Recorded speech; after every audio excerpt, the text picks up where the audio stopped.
Hello and welcome to Gaspar's History Podcast. You are listening to the Meat Hound series, which is a story about the adventures of a B-17 F bomber and the Steele crew who flew her. Our story takes place in war-torn Europe, specifically Thurley, England, where the Steele crew is stationed as part of the Grim Reapers 423rd Bomb Squadron, 306 Bomb Group. In our last episode, I shared with you the story of how the Broadway hit, then Oscar-winning movie Stalag 17 got its beginning, and how its author, Staff Sergeant Don Bevan, was aboard the Meat Hound as a waist gunner with the Steele crew on her maiden voyage in March of 1943. Sadly, the last episode had a dark side, which I suppose was the accelerant that fueled the genesis of entertainment history. Bremen, Germany had etched its name in blood into the annals of the 306th Bomb Group. The bomb group lost 10 aircraft on that fateful day and spent the rest of April licking their wounds.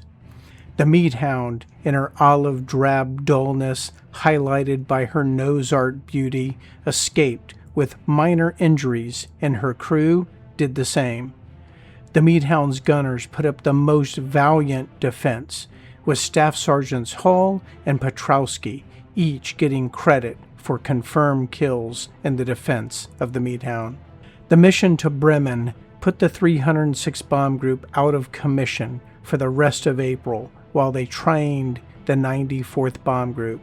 Now that I write this, I suppose the 94th is like a sister squadron, and I should look them up and research them a little more. The mission to Bremen, or shall I say, the results of the mission to Bremen, also finally put into execution the establishment of formal fighter support for the 8th Air Force, and we will soon see P-47 Thunderbolt jugheads flying with the bombers. But not so fast, my friends. We first have to fly a mission, Saturday, May 1st, 1943. May Day. It will be a May Day, May Day, May Day day indeed, that ends in both May Days and a Medal of Honor. Sit back, relax, and enjoy episode 17, whatever it is we are fighting for. Dr. Schiller climbed on the B-17 with Lieutenant Bart Wigginton in the pilot's seat. There is no reference to the co-pilot, but there is a good chance it was Lieutenant David Steele. Dr. Schiller needed to get to Coltishall, near Norwich, to pick up Staff Sergeant William Wilkinson from Captain Urey's crew and bring him back to the hospital for care, and somehow Lieutenant Wigginton was the choice. The flight was made in short order without incident. Schiller makes a comment that Wigginton is not particularly a great pilot, but he is likable. I can only imagine that the flight was pretty quiet. The men of the 306th were deep in reflection, as yesterday had been a very bad day indeed. Maybe Staff Sergeant Wilkinson had a few stories on the way back, which only added to the pensive reflections. Gaspar, tell us why you think Steele was flying with Wigginton to take Dr. Schiller to Coltishall. After exhaustive research, here is what I've been able to uncover. Wigginton and Steele were close, and Dr. Schiller confirms that in his diary. So that really got me thinking about their relationship. I dug deeper, playing hunches. I saw that Wigginton was born in Mount Pleasant, Texas, which is 68 miles from Greenville, Texas, where Steele grew up. I then saw on the AAD that Wigginton had 4 years of college listed in his file, and Steele had 2 years. I know that Steele went to East Texas State, which is between Greenville and Mount Pleasant. I dug deeper, and bam, there it was. Bart Wigginton was a sophomore at East Texas State at the same time as Steele. Bart was in the future class of 1943. Thanks to the East Texas State University yearbooks of 1939, 1940, and 1941, I was able to, with most certainty, confirm the pre-war relationship between Steele and Wigginton. I also know Steele was active in the private air training program at East Texas State, and that was in fact the reason why he chose to go there. I will give you 3 guesses who else you think is listed in the 1940 edition of The Locust as being in the flying program. Yes, indeed, Bart Wigginton. It gets better. When I look at the enlistment records for Steele and Wigginton, I see they both enlisted on November 2nd, 1941 in Dallas, Texas. Steele's service number is 180-655-587. Bart Wigginton's service number, 180-655-597. It's now obvious to me, and hopefully you, that they were friends before the war, most certainly meeting at East Texas State and flying together in the private air training program, and ultimately joining the Army Air Corps together. I have to think that the events that are about to unfold devastate my uncle to no end and drive his memories into the subconscious.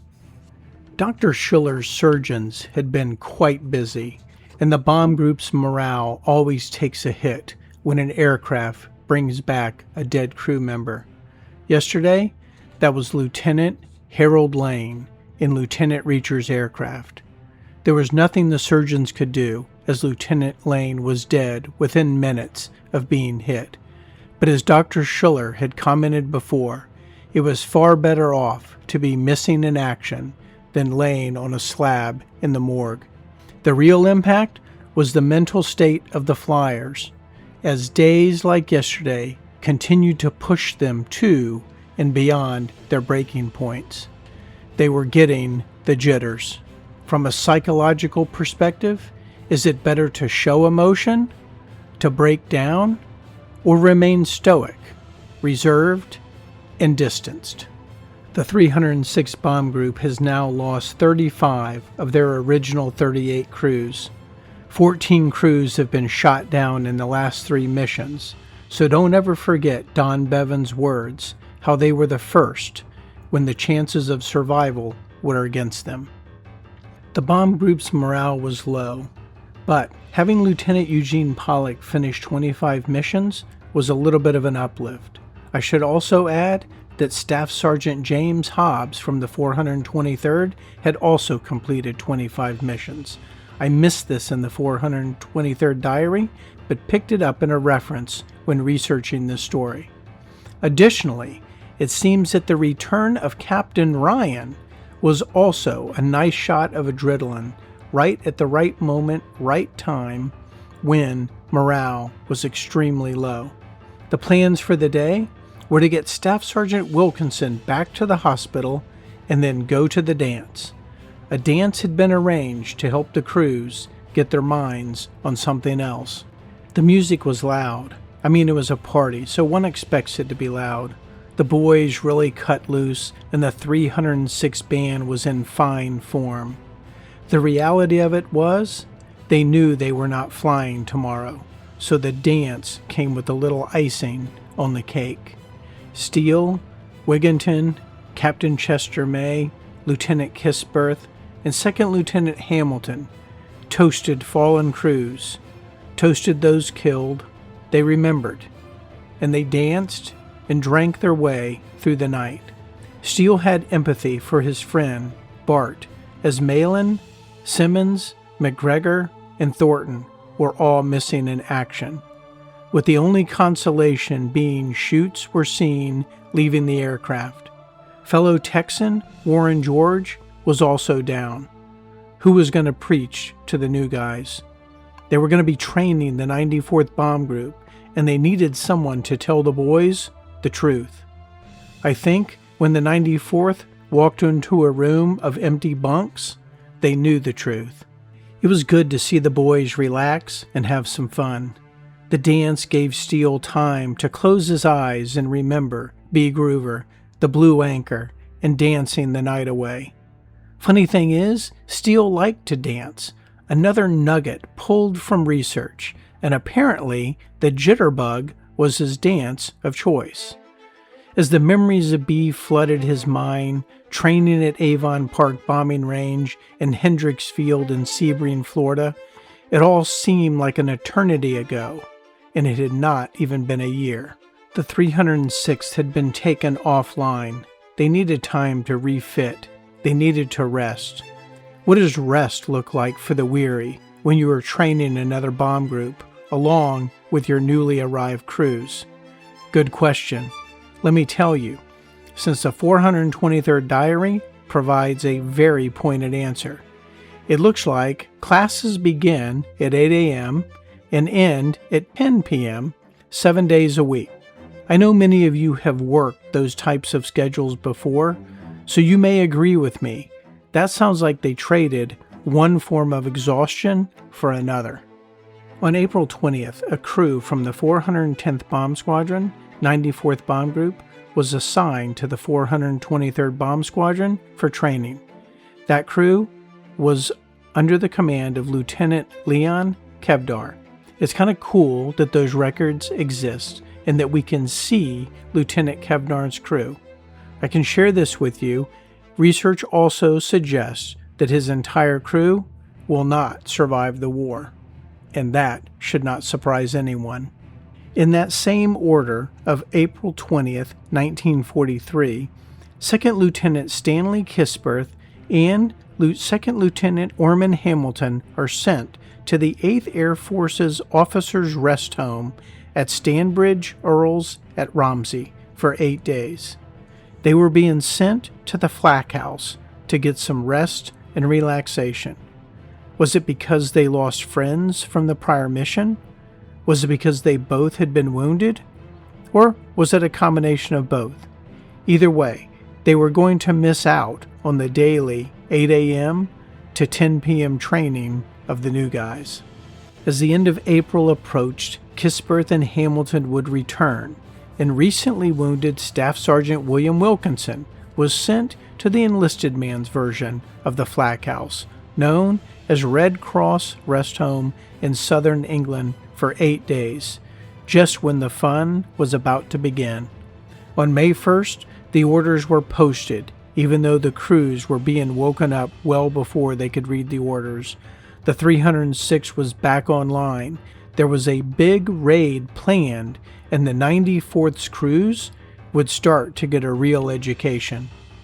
The early morning wake-up call was a reminder that there was still a war going on and that they had not been forgotten.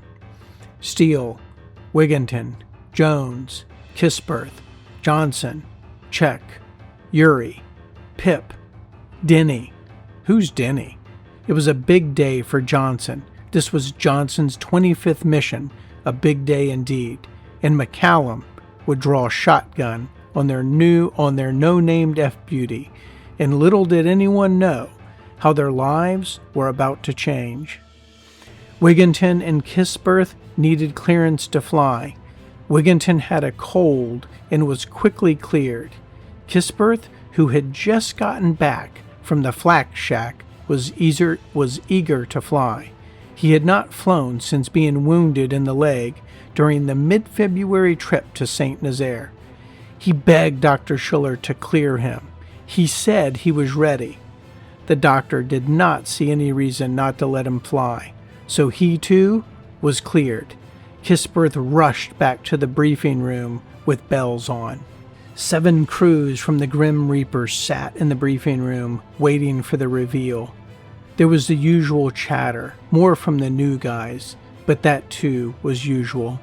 You could look around the room and pick a chap out who was focused deep in thought.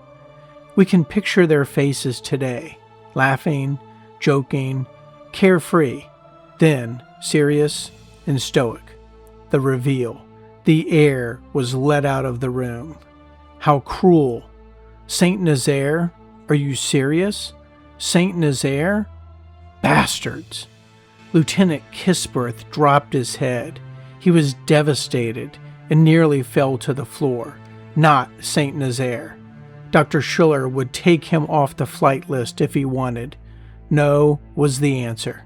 Kisperth was adamant. I asked to go, so I am going. The flyers didn't like it, but they didn't have a choice. They knew what they were up against. They knew what they had to do. War is hell, and everyone wants to go home. But the way things are going, it doesn't look like anyone is going home. The new guys still had their bravado. Their brass had not quite lost its shine.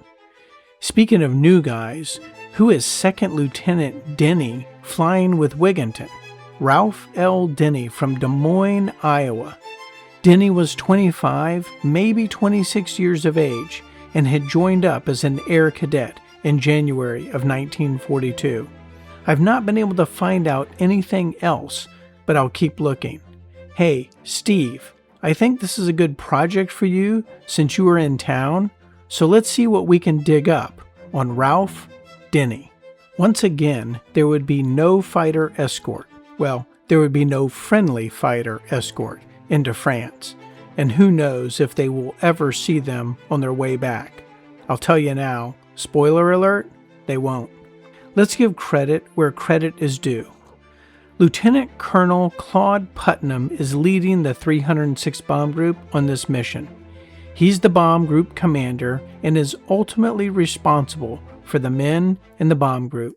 The lesson here is never ask your team to do something you yourself would not do. Kudos to you, Lieutenant Colonel Putnam. The S-2, John Bairnsfather, who was a World War I Marine, tells us in an interview with Russell Strong that after the last mission, Lieutenant Colonel Putnam ignored the 10 aircraft losses and sat the pilots down, critiqued them, and told them to get better. Lieutenant Colonel Putnam himself was a very good pilot, and according to Bairnsfather, was a very good leader. Seems to me that if you critique the past, then it only makes sense for you yourself to lead the next mission. Lieutenant Colonel Putnam is making a statement. Follow me. I will add, after you hear what you are about to hear, this mission will need a good critique. But that, my friends, does not seem to happen with the 306th Bomb Group historian, adding, there were some things that were not adequately explained. Got you thinking, don't I? 18 aircraft from the 306th Bomb Group started taking off at 0845 hours. The 423rd Squadron would be assigned 7 of the 18 aircraft and crews, and they were flying right side high formation. 4 bomb groups and 78 aircraft would be dispatched to the submarine pens at Saint Nazaire, each of them carrying 2 2,000-pound bombs. Who remembers the size and thickness of the submarine pens at Saint Nazaire? If you're curious, refer back to Episode 5, An Old Friend. Man, does that seem like a long time ago. The submarine pens are massive and nearly indestructible. In fact, I do believe they still stand today, some 80-plus years later. Speaking of an old friend, Tech Sergeant Stymax could feel the Meat Hound's tail wheel lift off the ground as the radio room started to vibrate. You know, that little shake as the energy from the 4 Wright-Patterson engines slowly transitions the Meat Hound from ground to air.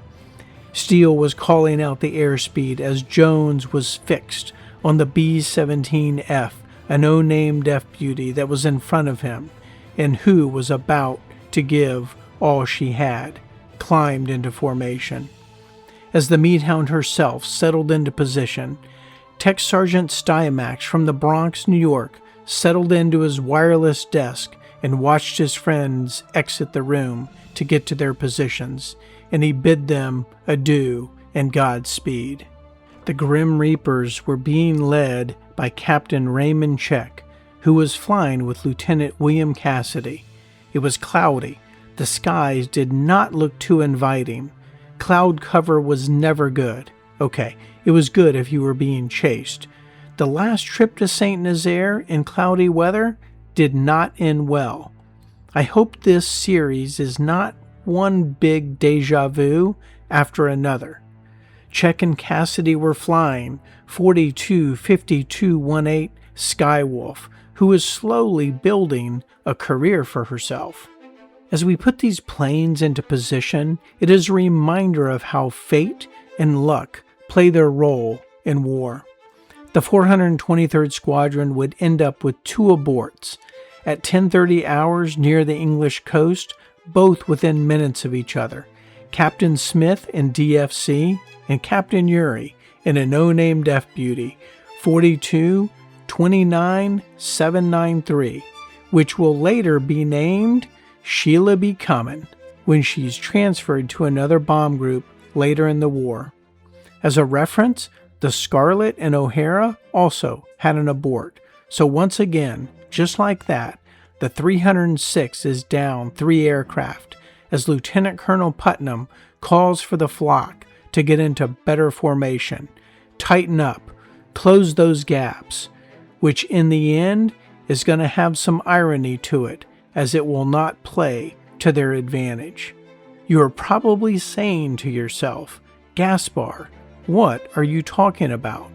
You have been preaching tight formation and defense in numbers this whole series, to which I will reply, buckle up.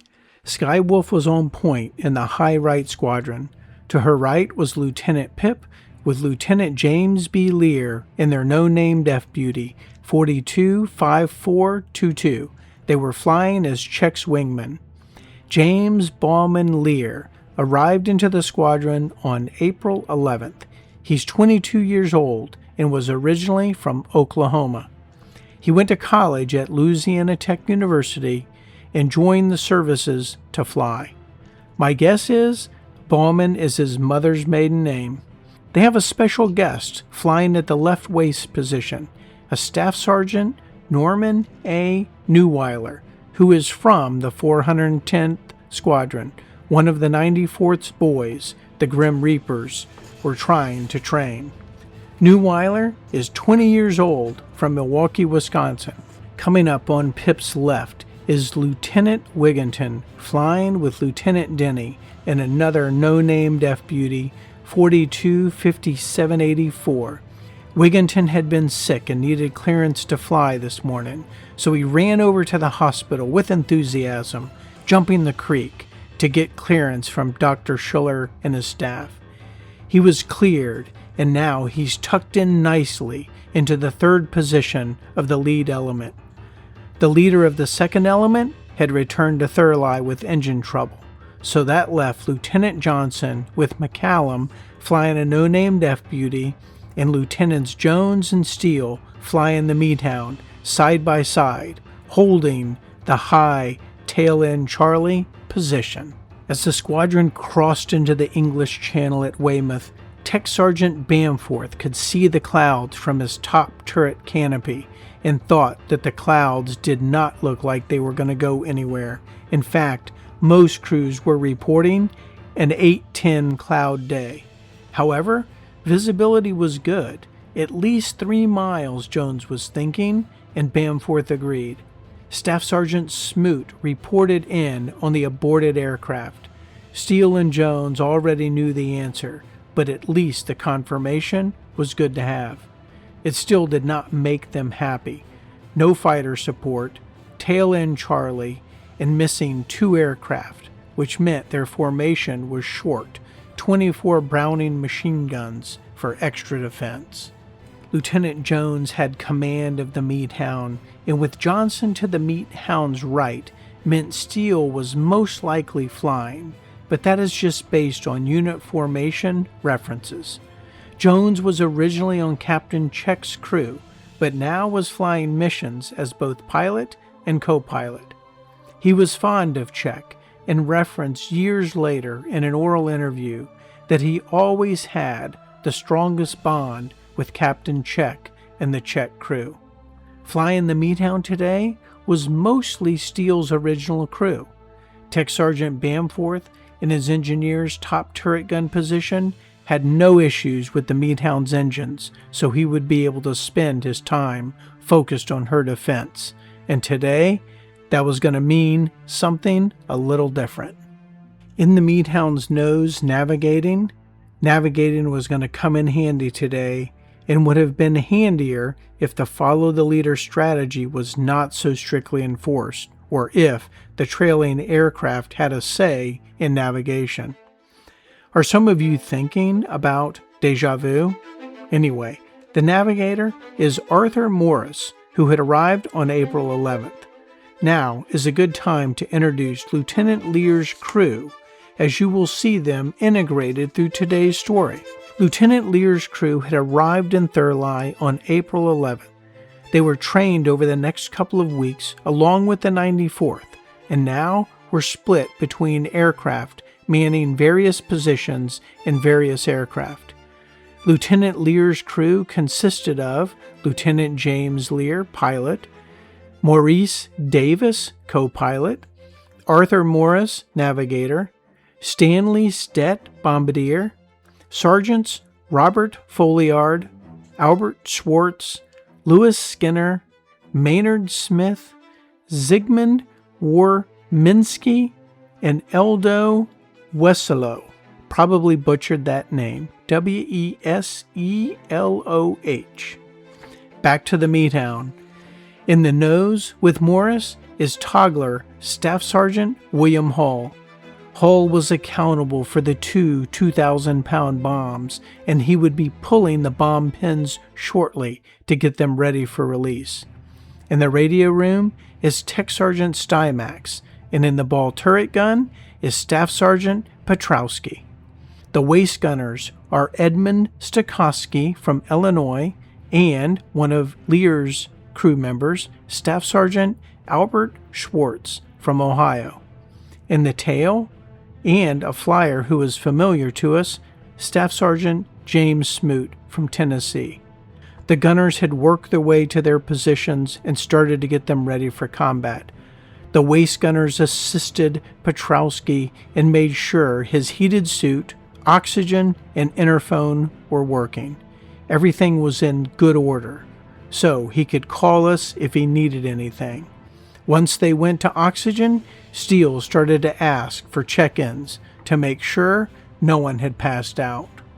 At 10:54 hours, 5 Grim Reapers, check, Pip, Wigginton, Johnson, and the Meat Hound crossed into France near Saint-Brieuc in Brittany, France, headed for Nantes, where they will bank hard right and run the gauntlet through Flack Alley at Saint Nazaire.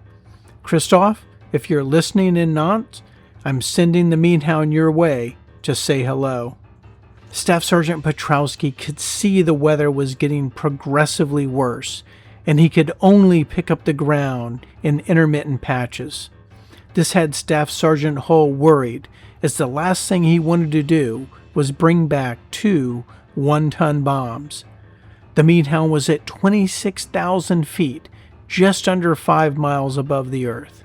At 11:17 hours on Saturday, May 1st, 1943, the bomb group and the Grim Reapers, with Meat Hound in tow, banked right on a 270-degree axis heading for the submarine pens.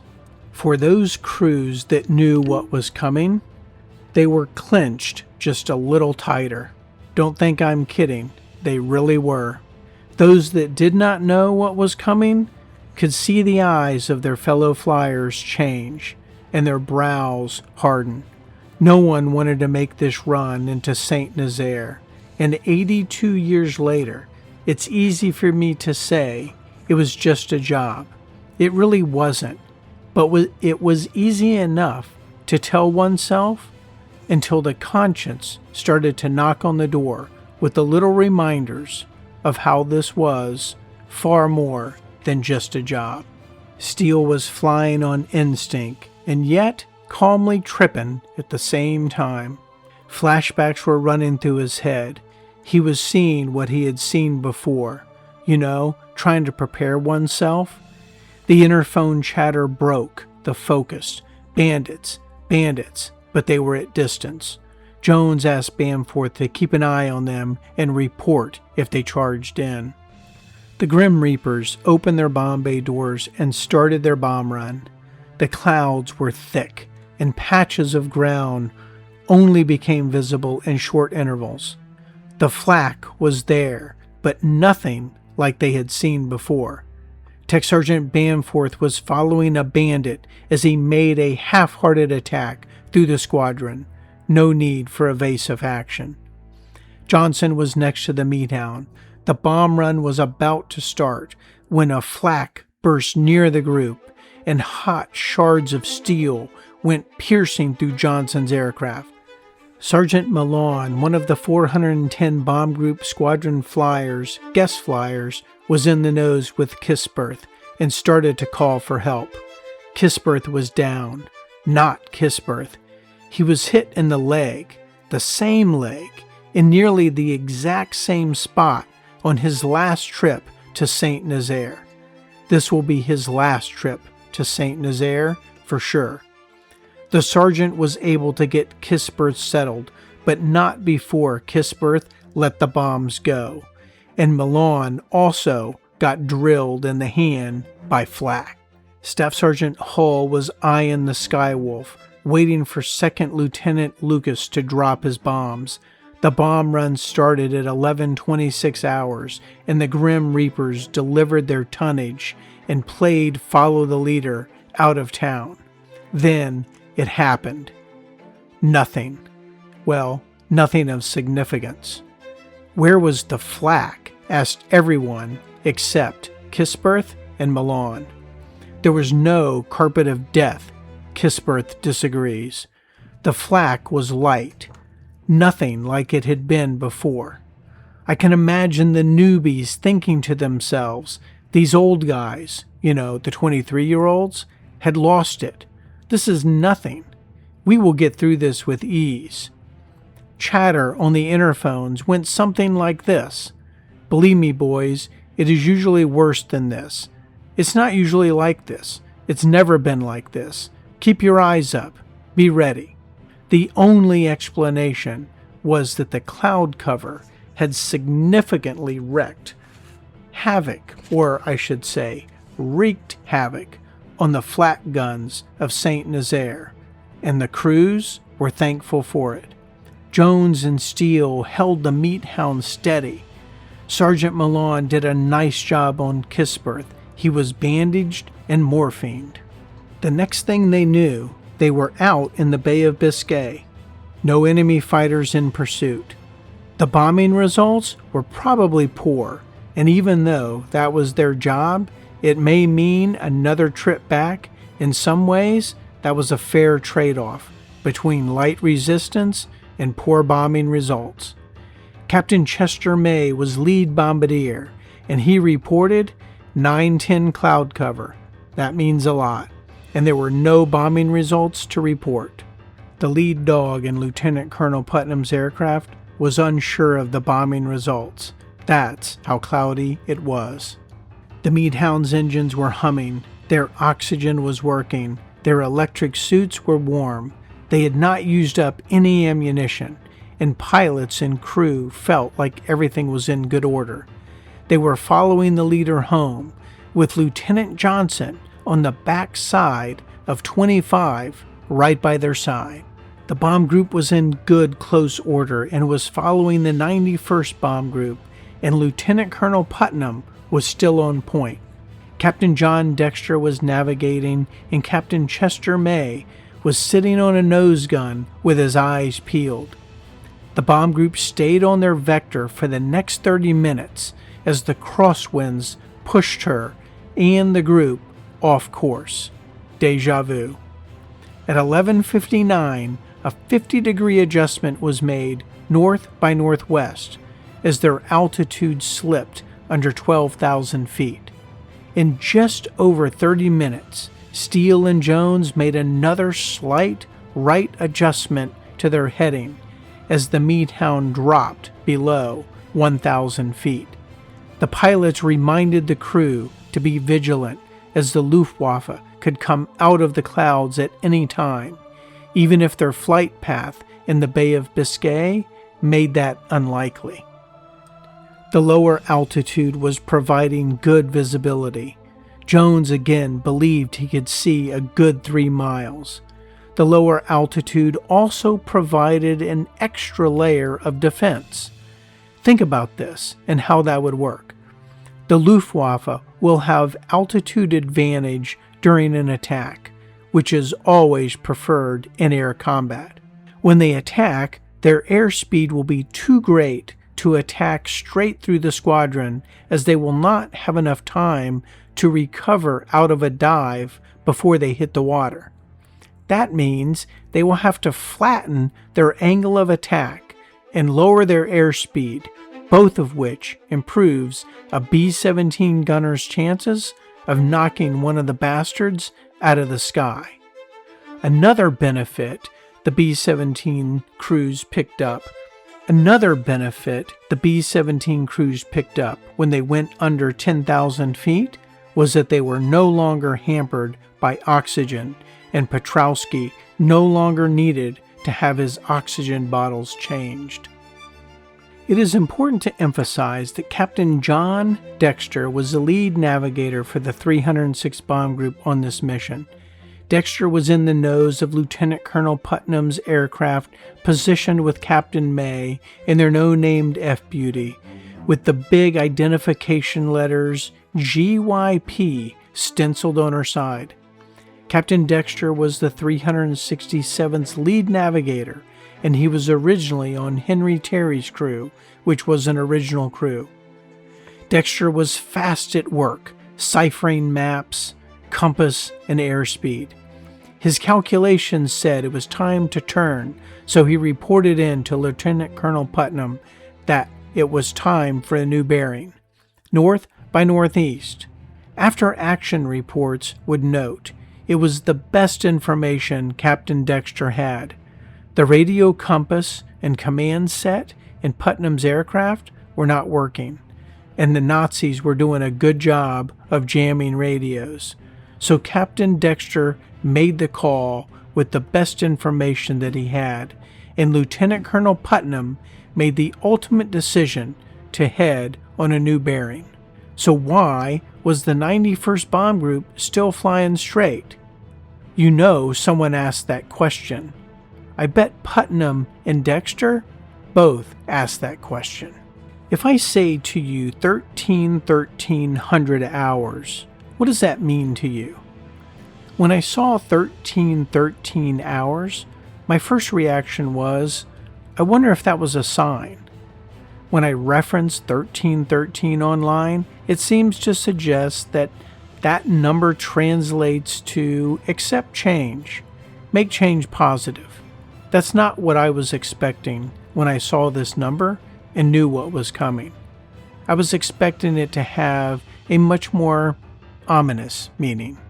I will add this. After the mission, a report dated May 1st, 1943, written by Lieutenant Colonel Putnam and sent to the commanding general of the 1st Bombardment Wing, stated that the leadership and navigation displayed by the lead group of the 102nd Combat Wing was hardly exceptional.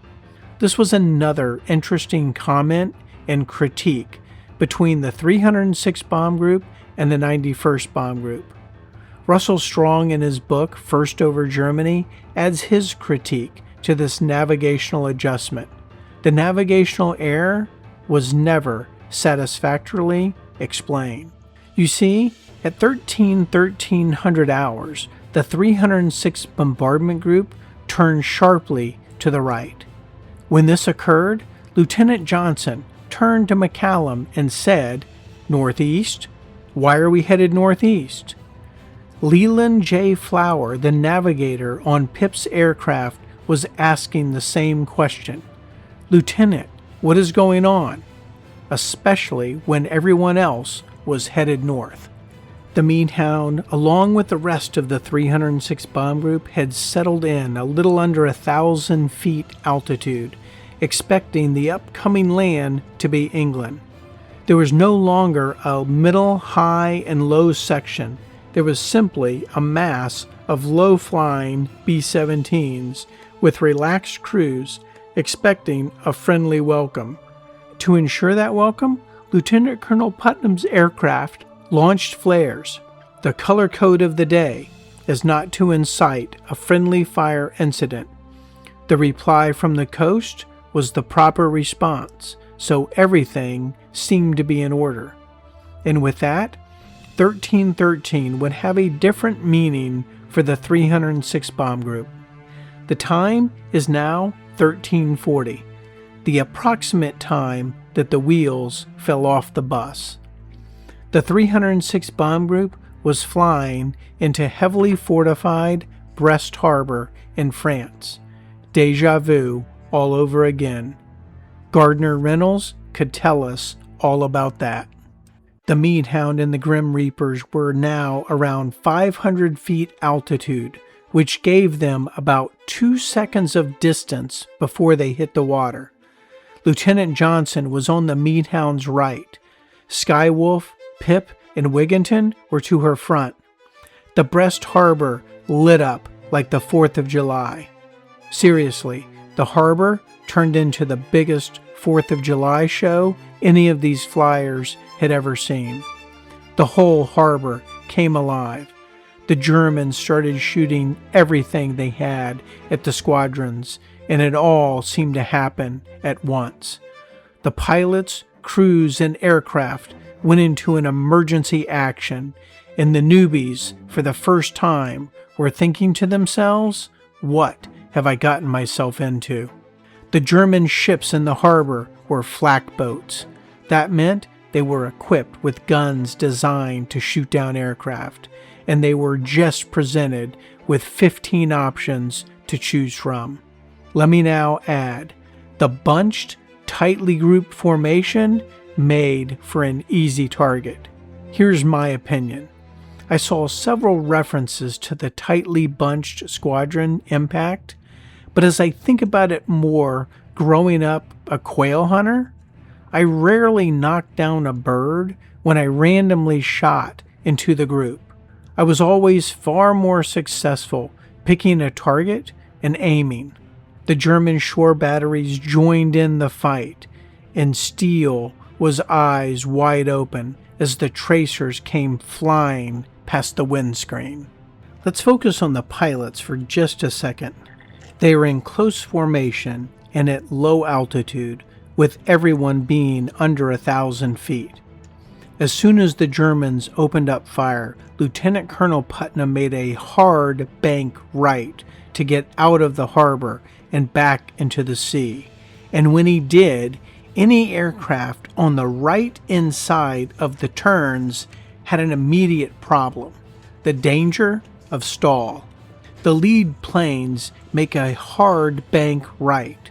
The planes on the right must now bank hard, but not at the same speed so as not to crash into each other, so they have to slow down. That loss of airspeed then makes them a better target, but even worse, it puts them on the brink of a stall. A stall would mean loss of lift and immediate nose-down plunge into the sea. Oh, things were getting quite discombobulated, and the crew reports call out we were no longer in formation. Picture in your mind danger squared. Danger was everywhere. The most obvious danger was the 4th of July fireworks being sent their way. Danger was proximity to water, stalling, collision, and then the Luftwaffe. You know, those yellow-nosed or all-black or azure blue bastards looking for a meal. Some 20 Focke-Wulf 190s and Me-109s with skilled pilots did not waste any time gaining altitude.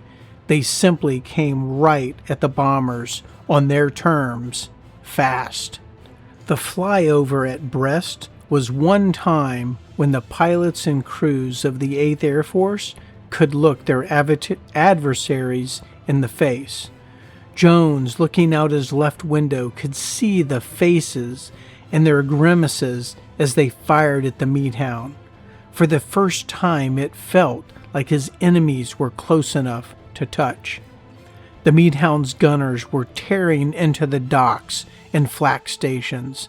I can picture Staff Sergeant Petrowski and his ball turret gun peppering the docks as if they were sheep in the English countryside.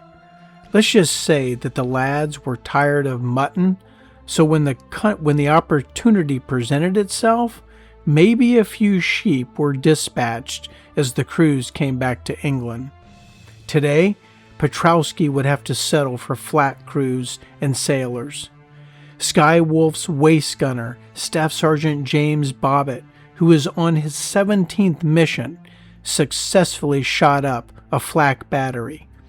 Pieces and parts, all kinds of parts, flying everywhere. You know what the film looked like.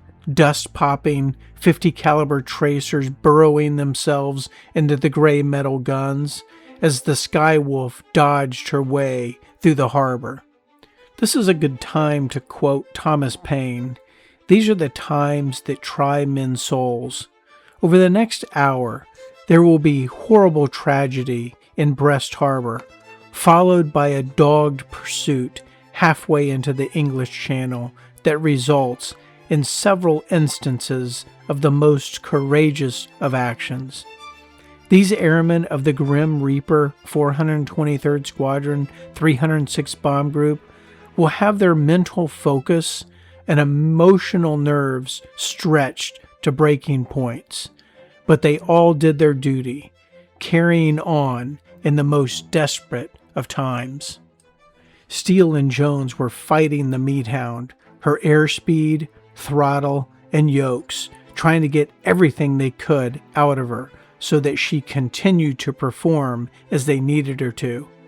Tech Sergeant Bamforth had the crew on high alert, which Staff Sergeant Smoot quickly confirmed when he came over the interphone to announce bandits 6 o'clock level, and the pilots tried to maneuver best they could. 4 red lights lit up the pilot's dashboard. "What is that?" Jones barked out. "I've never seen that before." Steele had, coming into Scotland. "Low fuel," Steele replied. Bamforth made some adjustments to the Tokyo tanks, but the lights stayed red. Lieutenants Pip and Lear were in the most precarious of positions, just like Johnson, as they tried to make the tightest of right-hand turns, which frankly made them an ideal target, and the Luftwaffe gunners did not miss. Flak, machine gun, and cannon fire tore through the aircraft, and I don't mean a little, but I mean a lot. Like the kind of beating where one would say, "That's enough, stop the fight." But for the Pip crew, it had just begun. Pip and Lear could feel the impacts. The interphones worked for a brief moment.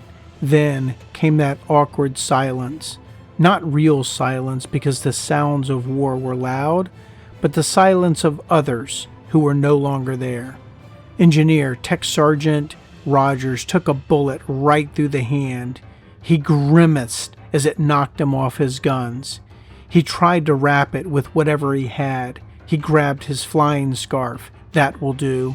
The sounds of hail hitting the tin roof continued. What was going on in the back of the aircraft? First-time flyer and guest from the 410 Squadron, waist gunner Norman Neuweiler, lay motionless at his station in a pool of blood. The second waist gunner lay against the fuselage, wounded, shocked, or dead. The radio room was silent, as was Buren C. Williams, who occupied it. And again, another wave of hail hitting a tin roof could be heard and felt tearing into and through the no-named F Beauty, taking flesh with it. Tail gunner Staff Sergeant James Babbs felt the burning in his knee and his elbow. It missed his vital organs, but the pain of burning hot steel was real. Babs came stumbling and hopping out of his tailgun position, trying to get some help. There was none. The waist and radio rooms were a shredded mess. He was the help, and he was shot up good. As he stood in the right waist gun position, looking out the opening, he was face to face with a Messerschmitt 109, guns blazing at him with those little twinkle star lights flashing from nose and wings. Babs pulled the Browning machine gun into position and squeezed the lever. The gun erupted with its distinctive rat-a-tat-tat-tat. Babs could feel the no-named F-Beauty quickly descending, and he could see the water approaching. The enemy aircraft started to tear apart. There was some satisfaction in that. But then the world went dark, and as the no-named F-Beauty crashed into the cold, dark waters of Brest Harbor, Pip and Lear tried to skid her into the water, but that did not happen, and the B-17 F violently crashed, nose first, into the harbor, the force of the crash violently breaking her apart. Babs, who was still in the right waist gun position, was knocked unconscious, but quickly came to as the chilly water chilled his flight suit. Tech Sergeant Rogers in his top turret gun position survived the crash, but was pulled down with the sinking aircraft. Rogers's bandaged hand was caught on the jagged edges of the sheared aircraft, and he was going down with the ship. Our toddler friend, Staff Sergeant Melillo, who was in the nose when it crashed, somehow survived and surfaced along with Pip in a life raft. Babs swam for the life raft and joined Melillo and Pip. Rogers, still being carried below the water with the sinking aircraft, broke free on his last breath and floated to the surface unconscious. Pip, Melillo, and Babs pulled Rogers into the life raft and revived him. They were the only survivors. They would be picked up by a German seaplane and spend the rest of the war in a POW camp. Co-pilot, James Lear, navigator, Leland Flower, radio man, Buren C. Williams, and gunners, Edward, here's a hard one, gonna butcher it, Kaczanowski, and Norman Neuweiler were all killed, as was the ball turret gunner, Eddie Zaban, who never left the ball turret gun position. This was another crew lost, and for what? The Meat Hound and her crew had watched the no-named F-Beauty crash into the harbor, knowing there was nothing they could do but watch as the plane broke apart and quickly sank into the cold, dark water. There was no time to reflect, since every aircraft and crew in the harbor were doing all that they could to try not to end up with a similar fate. What I am about to share has significant personal meaning to my Uncle David Steele. This part of the story has weighed on me in great detail, so much so that one evening as I slept, I dreamt that my Uncle David and Bart Wigginton were sitting beside me, and they were telling me what to write. I am sure many of you think that is crazy, and maybe I had nothing other than a dream, but I felt them by my side, and I literally talked to them, with no subconscious whispering in my ear, "This is only a dream." I did not sleep well, but when I awoke, I was resolved on how the story was going to be told. Aircraft 425784 was a Lockheed-built B-17 F with the initials WWR painted on her side. She was a no-named F-Beauty that had been delivered to Thurley in March of 1943. And 3 days later, Lieutenant Wigginton had a bit of a taxiing incident with her, but nothing of significance was damaged. Today, Lieutenant Wigginton and Denny were piloting her and trying to get her and the crew out of Brest Harbor and out of harm's way. The fighting became frantic, another sign of the desperation they were all in. They needed to get out of the harbor. Wigginton and Denny were hard on the yokes and throttles, managing the speed and the turn, and a scene out of a 4th of July was lighting up their world. Just like Pip, Wigginton's aircraft started to take a beating, and the Luftwaffe fighters moved in to select their target of opportunity. A yellow-nosed bastard, a Focke-Wulf 190A, made its way onto Wigginton's tail. Staff Sergeant Hull from the Meat Hound's nose tried to knock the attacking aircraft down, but there was also danger Hull would rake the friendly aircraft with deadly fire, so he could only put up a cautionary defense. Sergeant Gordon from Wigginton's tailgun position tried to do the same, but he had very little time to react, and in that moment, it was over. I wish there was more to elaborate on, like an extended, epic, heroic defense, but you see, there was not one. It was a fast kill, and frankly, any kind of extended, heroic defense would be overshadowed by what is to follow. So the purpose and true meaning of this part of the story is friendship and the horrors of war. The yellow-nosed Luftwaffe bastard made a clean, accurate, and fatal attack from 6 o'clock low. Crews would later report it was a new type of attack that they had not seen before. I don't know if it was a new type of attack or simply an opportunity presented by the altitude of the aircrafts. Lieutenant Wigginton's aircraft took the most devastating of fire from the Focke-Wulf 190's 20mm guns. The B-17 quickly splintered as explosions carronaded through the whole of the aircraft. Wigginton's aircraft immediately nosed down. The controls shot out, the yokes pushed forward. Within seconds, the Lockheed B-17 F crashed into Brest Harbor, cartwheeling wing over wing. You know what I'm talking about. In the most violent of spins. Then she exploded, sending debris over a half-mile blast radius. No one survived. Wigginton, Denny, Farmer, Nordberg, Harrison, Wallace, Kojin, Dykovich, Cybulski, and Gordon.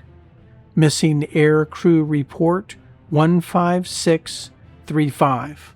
My Uncle David Steele watched in horror as his college friend's aircraft disappeared. In an instant, everything was different, and life would never be the same. Yet, at the same time, he was flying the Meat Hound with Jones, trying to get to safety, trying to protect the crew, trying to keep it together. And if there was ever a time to break or lose it, then now would be the perfect time. But he persisted, and the Meat Hound kept going. And it was about this time that Steele said to himself, "What have I gotten myself into?" I wonder if years later, as my uncle reflected in silence on this day, if he ever thought about the day he and Wigginton went to Dallas to enlist and all of the what-ifs that were associated with it. I do not know what it is like to experience an event like this. This story is not unique, but more of a reminder of how friendships forged in war carry a different type of value. It is a reminder of how soldiers were more worried about letting their friends down than letting themselves down. It is a reminder of how every life and friendship leaves a unique fingerprint in the universe. It reminds me of how Thomas Red Ryan wanted me to find Halvor Black's family to tell them what happened and how that day was permanently etched into his mind until the day he died. It reminds me of a photo with Lamel and Sobel at Frank Lewis's grave, and how I could see in their eyes they wanted others to know what a great guy he was, and how ultimately the worst fate is to be forgotten. One of my goals in writing this series is for it to be a reminder that we should never forget. And just the naming of the flyers and crews feels therapeutic to me. Let me now tell you about the next thing. 2 planes and crews were down. Lieutenant Colonel Putnam was getting the updates as his mission report identifies both Pip and Wigginton as being shot down. Putnam was leading them out of the harbor as fast as he could. I need to vector for a moment and jump over to the 306 Bomb Squadron for just a moment. As the bomb group exited the harbor, 4229620, a brand new, no-named F-Beauty that had arrived on April 17, 1943, was being piloted by Lieutenant Owen Luby and Second Lieutenant Thaddeus Powell, was so shot up she was forced to ditch in the Brittany Sea, and there were no survivors. There was very little witness of this event and not a lot of detail from which to write. But there is something of great importance as we make our way through this venture. While researching this episode, I found a letter from Lieutenant Luby's widow. She was asking the 306 historian Russell Strong if he had any information on her husband's death. He did not. This correspondence was dated June 24th, 1987. 43 years after the incident. Do not ever think the family stopped wondering what happened to their loved ones, and never forget and never forgot loved ones lost at sea. This correspondence was dated June 24th, 1987, 43 years after the incident. Don't ever think the family stopped wondering what happened to their loved ones, and never forget loved ones lost at sea was particularly difficult, even after 43 years.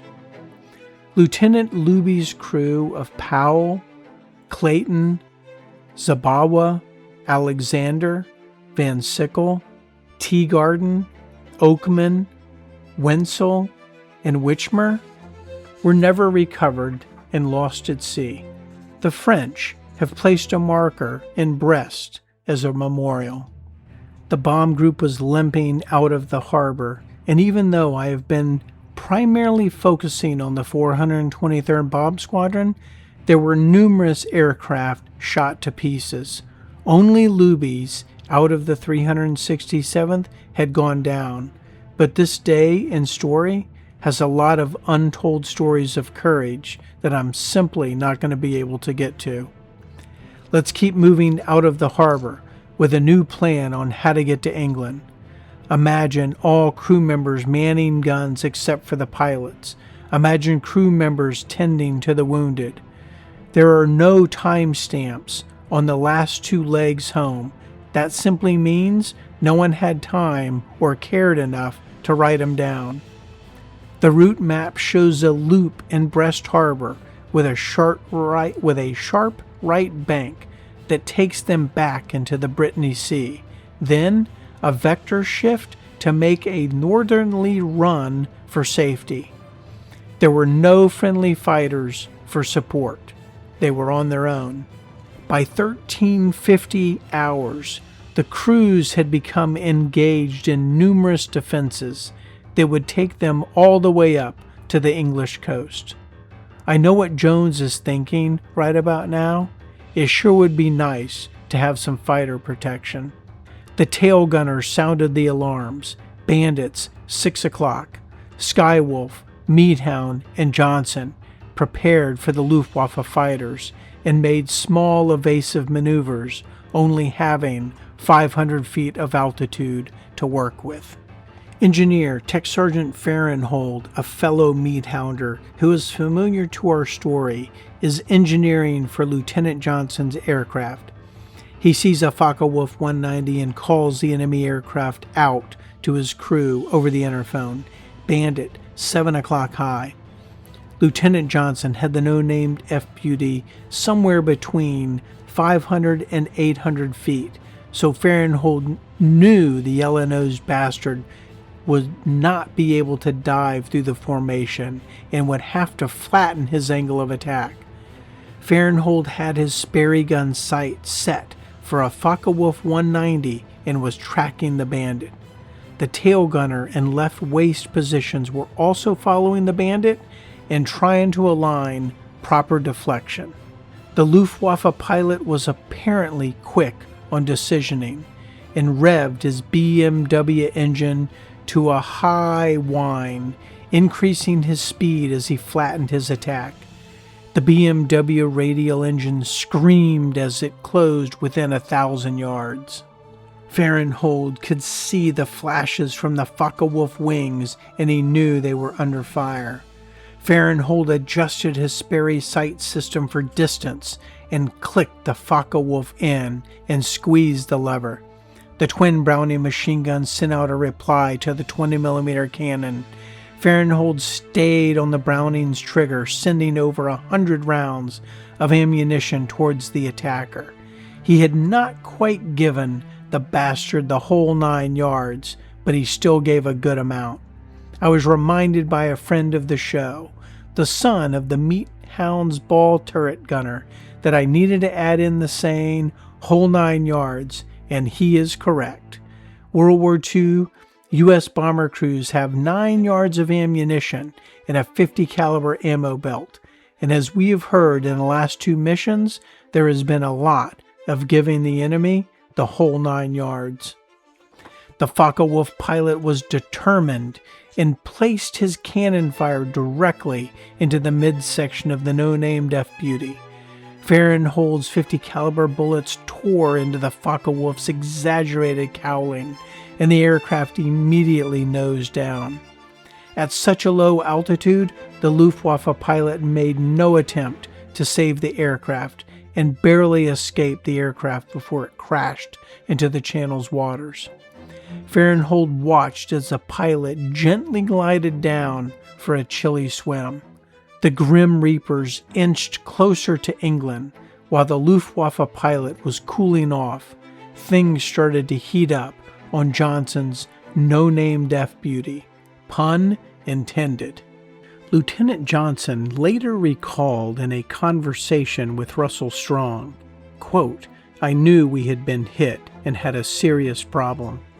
The plane was on fire and not flying well. They had taken significant damage, shot through the radio room, the middle of the aircraft. Some of the crew were down. The pilots were struggling with the yokes. The last thing on Johnson's mind is 25. Johnson and McCallum could smell the smoke. Fire was everyone's worst nightmare. Steele looked out his right window and could see Lieutenant Johnson's aircraft on fire. Fire was the enemy of all, and if you recall, when Steele and Jones and the Unbearable and the Bodacious Critter collided exactly 60 days earlier, Steele felt they could get the aircraft home, but since there was a fire on board, they decided to bring her down to an immediate landing. "Johnson is on fire," Steele said. Bamforth confirmed the fire, then quickly got back to tracking the enemy aircraft, which were now abuzz like someone had hit a hornet's nest. Johnson and McCallum were fighting the aircraft, but they were losing control of her. Johnson made a quick decision. Let's throttle down. Let's reduce the aircraft's speed. He was hoping to get a little more response out of her. He did. Brilliant.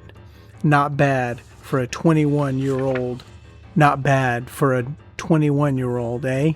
Jones, frankly, was at wit's end, and he could not take watching another friend go down. So he ordered the Meat Hound to reduce speed. Jones was determined the Meat Hound will provide cover for Johnson for as long as he was flying. Stymax was on the wireless, and Morris was providing coordinates. Everyone was expecting the worst. Steele had no issues with the command. Hell, he was frankly in berserk morale, or close to it, and he figured if they were all gonna die, they might as well die together. And with that, the Meat Hound slowed, and her crew were at battle stations, waiting for what was coming next. There were plenty of wolves in the chase. Stokowski had a great view out his right waist gun position, and things did not look good as Johnson's aircraft continued to burn. If Johnson explodes, the Meat Hound will probably go with her. Prayers were said. This would be one of those tight spots where Mac McKay started to talk to God. As the incendiary and high-explosive Focke-Wulf cannon fire hit Johnson's aircraft, the wreckage could be heard and felt through the whole ship. In Johnson's ball turret gun position is Maynard Snuffy Smith, a 32-year-old newbie on his first mission. Johnson had found favor with Smith and selected him to fly this mission. Smith was not so excited about this assignment, as he never had been in a ball turret position. Smith grabbed the ball turret hand crank and was cranking it as fast as he could, so he could get it positioned and get out. The cannonade had severed the interphone and knocked the ball turret's electrical system out. It was useless, a useless position, so Smith was trying to get out of it as quickly as possible. Smith cranked his way out of purgatory and climbed his way into hell. Smith had never been in a situation like this before, but instinct and training kicked in, and he started to get to work. Fire. The aircraft was on fire. The fire had engulfed the radio room, and the tail of the aircraft did not look much better. Smith was trapped between two fires. Speaking of hell, I guess he was damned if he did, or damned if he didn't, so he chose action. Smith looked around. Where is the right waist gunner? Staff Sergeant Joseph Bukasek from Alabama, a veteran of the Meat Hound, was first out the side door and into the frigid channel waters. Then, like a bat out of hell, veteran radio man Tech Sergeant Henry Bean, who was on his 22nd mission, staggered out of his radio room, stunned, disorganized, desperate. He ran for the side escape hatch and jumped. Smith watched as Bean hit the rear stabilizer. Damn! Bean's chute then opened, but he was most likely already dead.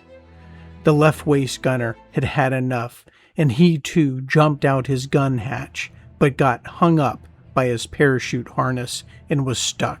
Smith rushed to Sergeant Folliard's aid and pulled him back into the aircraft, only to watch him successfully jump back out of the aircraft and his chute deployed.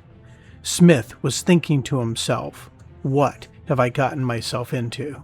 Staff Sergeant Stokowski called out the chutes, and Tech Sergeant Stymax called for the recovery boats. They would never be found. Smith decided to stay. He realized jumping into the water was not the best course of action. The fire in the radio room was getting intense, and smoke was filling the entire aircraft.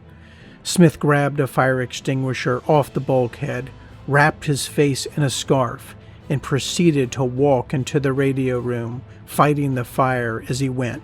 Imagine the firefighter eyes burning, smoke filling his lungs, emptying a fire extinguisher as the flames fought back. Then the ammunition started to ignite. There were no communications between the front and rear of the aircraft.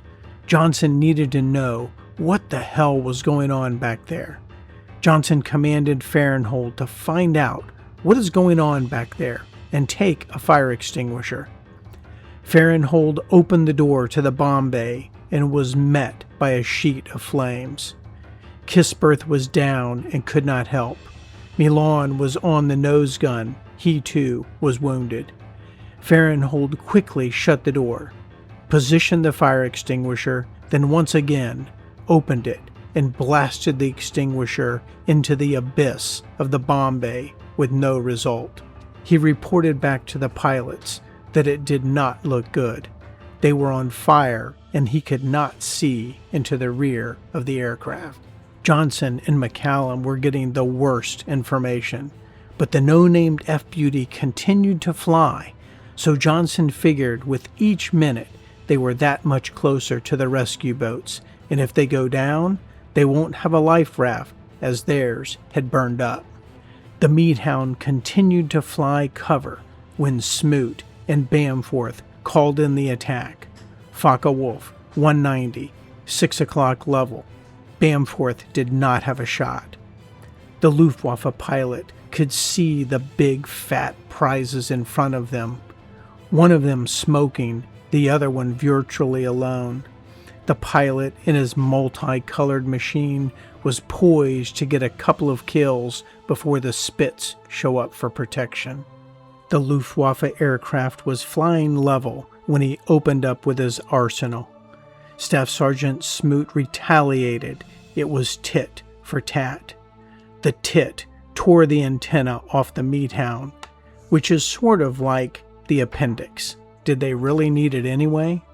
The tat was a long tat, tat, tat that blistered the Focke-Wulf 190 and sent her into the channel with the most immediate and sudden of dives. There was no survivor.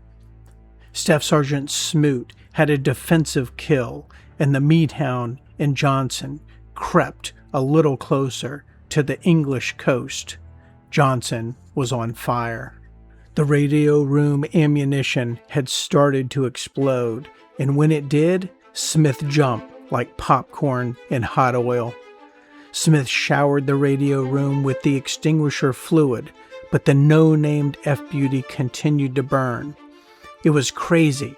How long could she burn before she broke apart? Johnson and McCallum continued to move her forward at a steady pace. Smith persisted. He made a decision to grab the ammunition and throw it out of the burning room. The fire had conveniently burned a hole in the side of the aircraft, which simplified the process. The room being on fire and the ammunition were barriers to success. As Smith was throwing the ammunition out of the side of the aircraft, Stokowski watched and reported over the interphone. Stuff was being thrown out of the radio room. It was hard for Smith to catch his breath. He had exhausted the fire extinguisher fluid, so he worked his way back into the fuselage, and when he did, he could see a figure crawling out of the smoky tail. It was the tail gunner. Smith rushed to Staff Sergeant Gibson's aid. Gibson was in bad shape, with holes through his chest and back. Smith could see Gibson was in serious condition.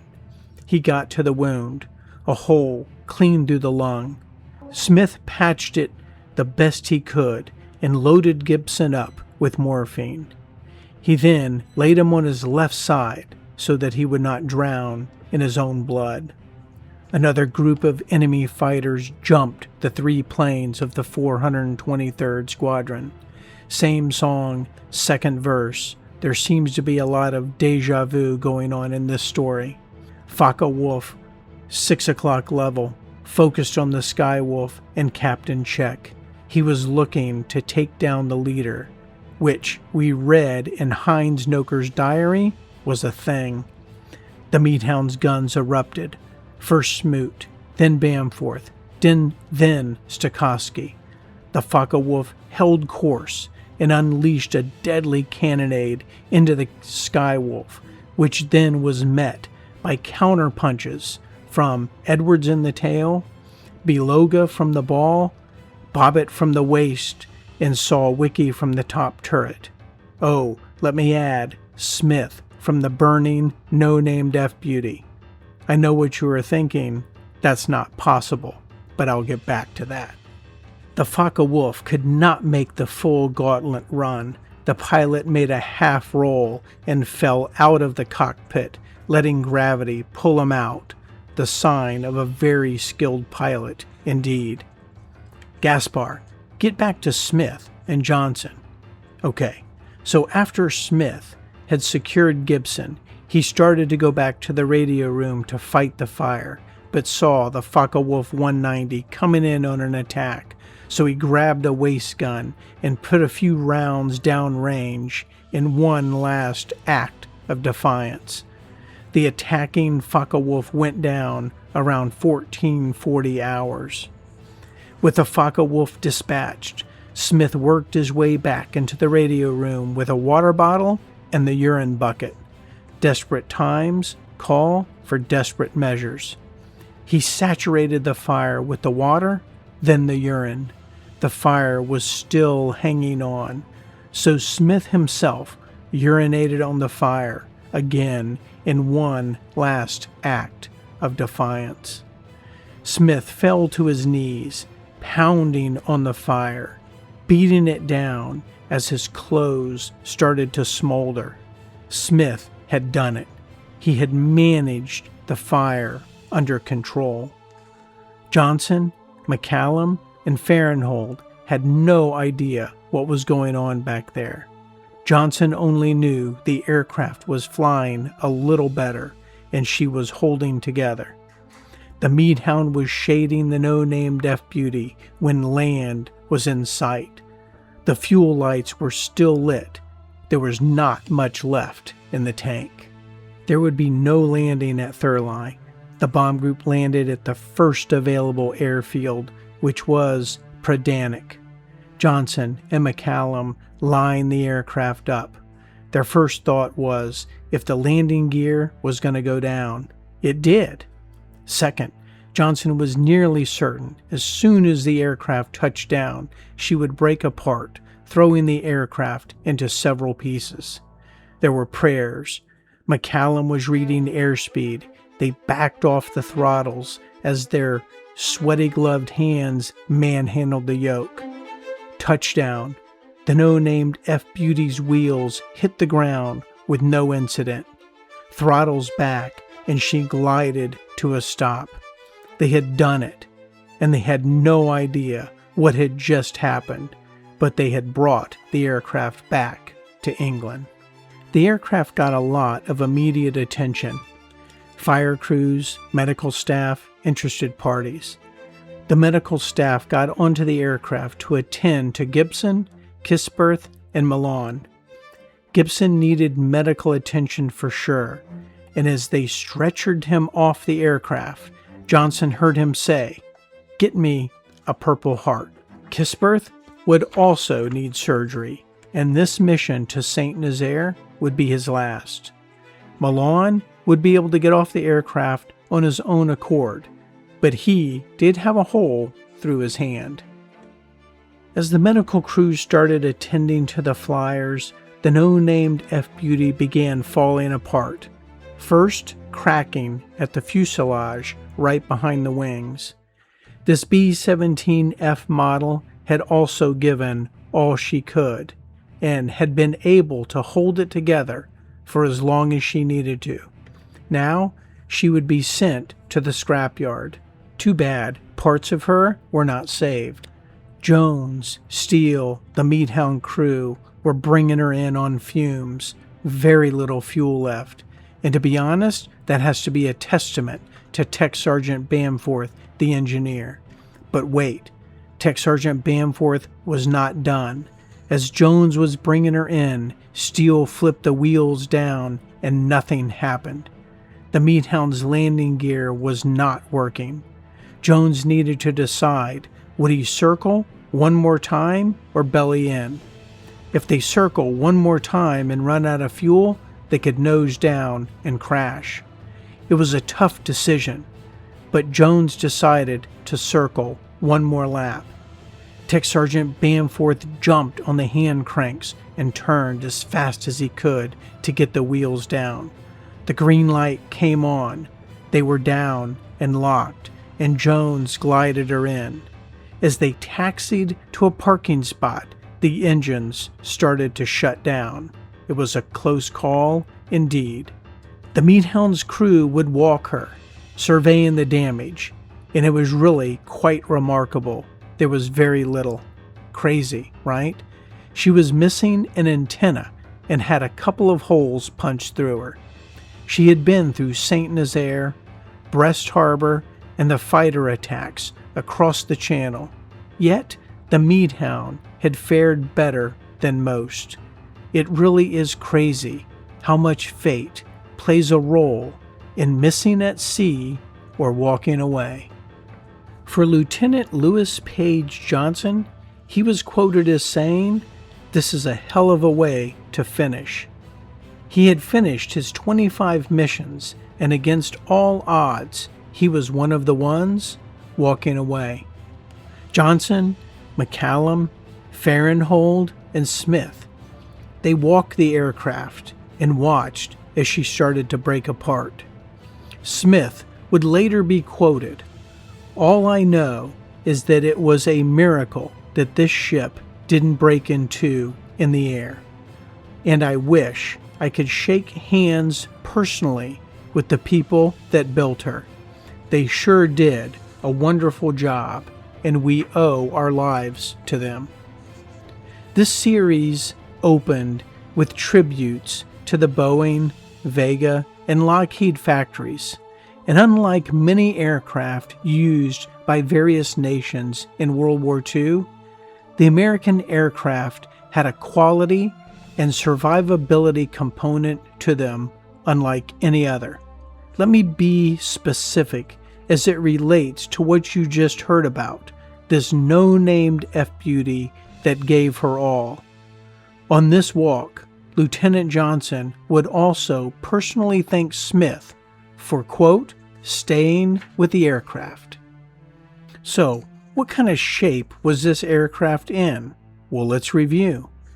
The radio room was gutted, the tail wing section was gutted, the control cables were shot up, the oxygen system was gone, the interphone was gone, one prop was hit, the number 4 engine nacelle was gone, the tail wheel gear was damaged, the ball turret was out of commission, the 20mm cannon shells through the flaps, the electrical system was out from the ball turret to the back of the aircraft. One gun in the top turret was out. Both waist guns were out. The radio gun was burned out. The radio system was burned out. Sides of the radio room burned out. Here's an amazing one. The fuel tank in the left wing burned out. Nose was hit heavily by flak, wounding all in the compartment. 9 holes from 20mm shells were in the waist section. The entire ship had been peppered with flak, and there were .30 caliber holes all over the place. This is the aircraft that kept flying and made it home. I tell stories as if the aircraft are personified, but they were simply machines. Their personification comes from how the crews interacted with them, named them, and how the ladies back home in Washington and California had put them together. I would like to interject and add a little anecdote to our story. And on this mission, Lieutenant Clemens from the 306th Squadron provides us with a nugget.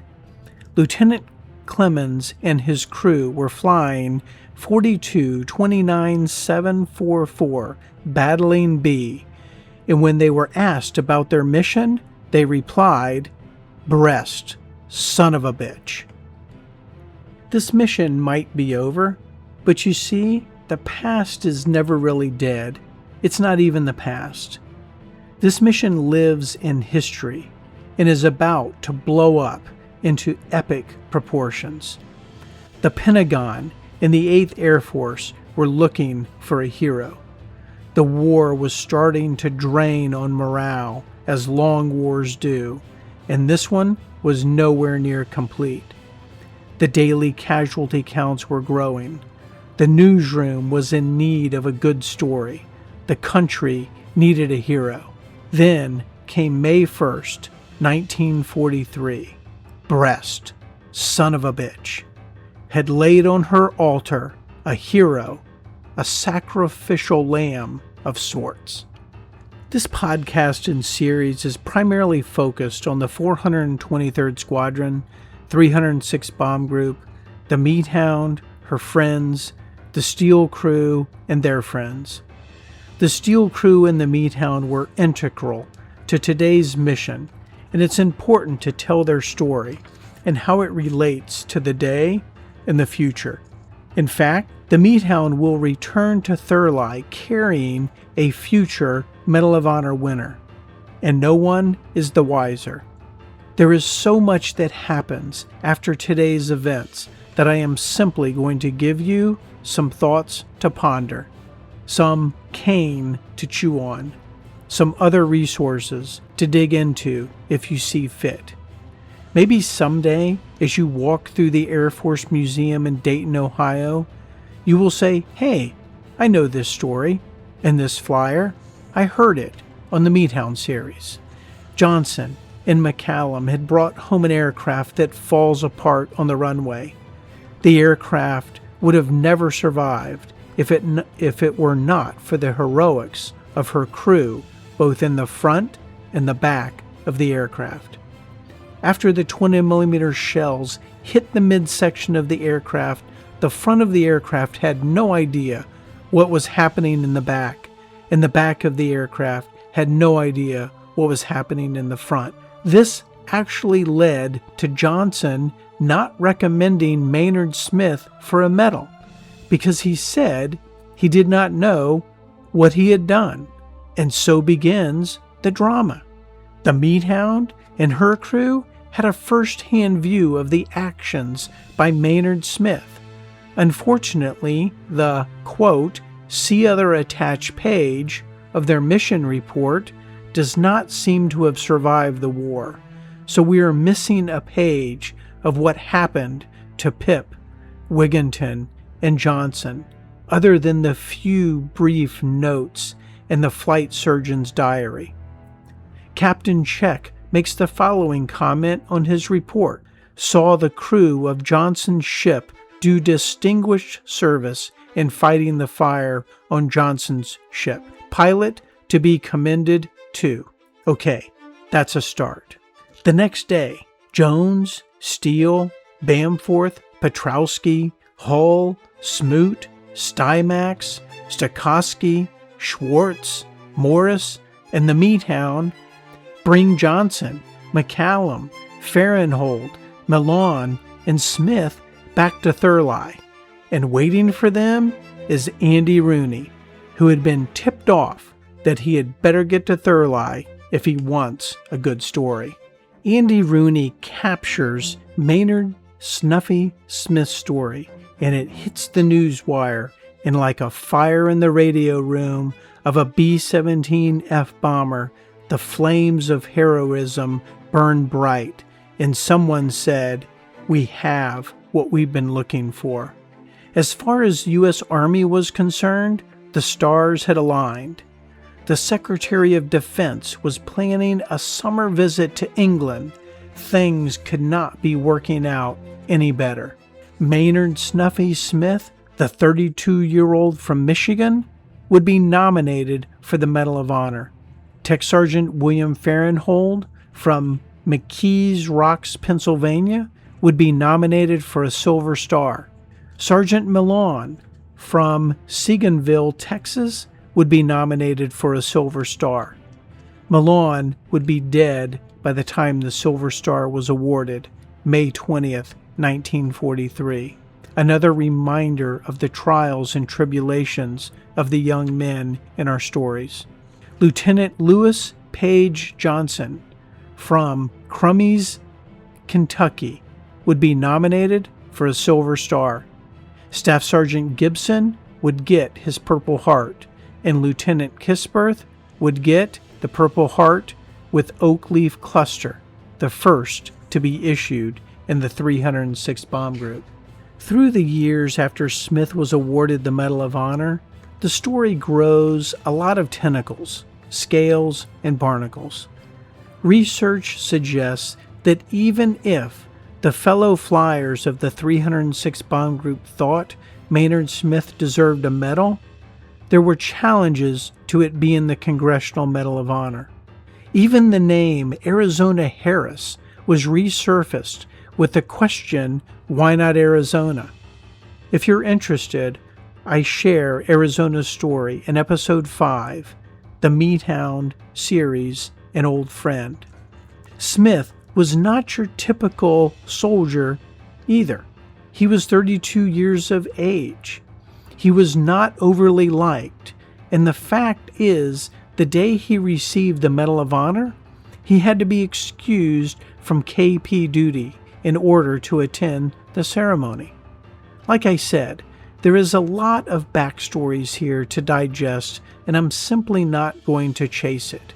However, I will close this segment of the story with, if you are interested in the Congressional Medal of Honor and those who were awarded the medal, then may I encourage you to read the book Inferno by Joe Papalardo, who provides a balanced but pointed story on Maynard Snuffy Smith. I sent Joe an email asking him for a comment, and he was kind enough to do so. So here is his summary of Maynard Snuffy Smith from his perspective. Quote, I sometimes wonder how Maynard Smith's life would have been different if he hadn't been recognized for bravery on his first mission. He had a personality type ill-suited for celebrity, and all of the negative attention he received from his superiors during the war came after he became famous. His age, attention to training, and level head saved his life, and likely saved the B-17 from destruction. The sudden fame generated by the military media machine separated him from the fight and was abruptly turned off in favor of the Memphis Belle story. This was a dehumanizing experience that changed his expectations and haunted his life. Having Andy Rooney call him a fuck-up was misleading, and his insinuation that his 5 missions were mostly milk runs was unfounded. End quote. Thank you, Joe. And listeners know Joe provided comments where certain museums and historical societies continue to be silent. So again, he tells a good story, so check out his book, Inferno. Kermit, guess which book you're getting next. Okay, we are back in Thurley. The Meat Hound has carried the future Medal of Honor winner home, along with Lieutenant Johnson, who again is only 21 years old and now has completed his 25 missions, which makes him the first pilot in the 8th Air Force to finish 25 missions and adds to the 423rd Squadron's first of first. Dr. Schuller, in his diary, paints us a very good picture of what the 306 Bomb Group was like over that first week in May after the mission to Saint Nazaire. Lieutenant David Addison Steele Jr. makes his way into Dr. Thurman Schuller's office and breaks down, sharing the details of what he saw and the downing of Bart Wigginton's aircraft.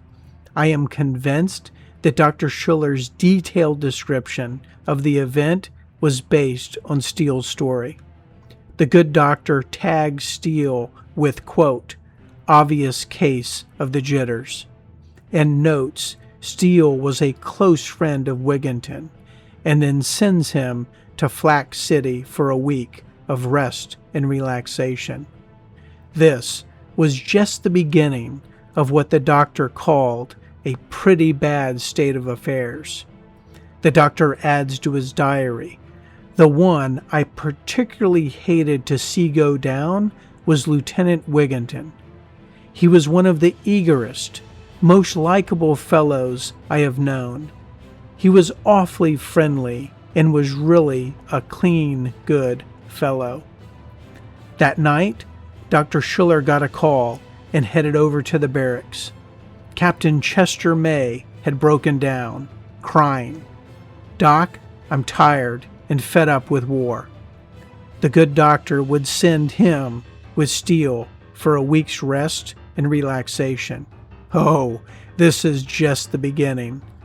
Even Colonel Putnam has the shakes, but that news will certainly not be shared.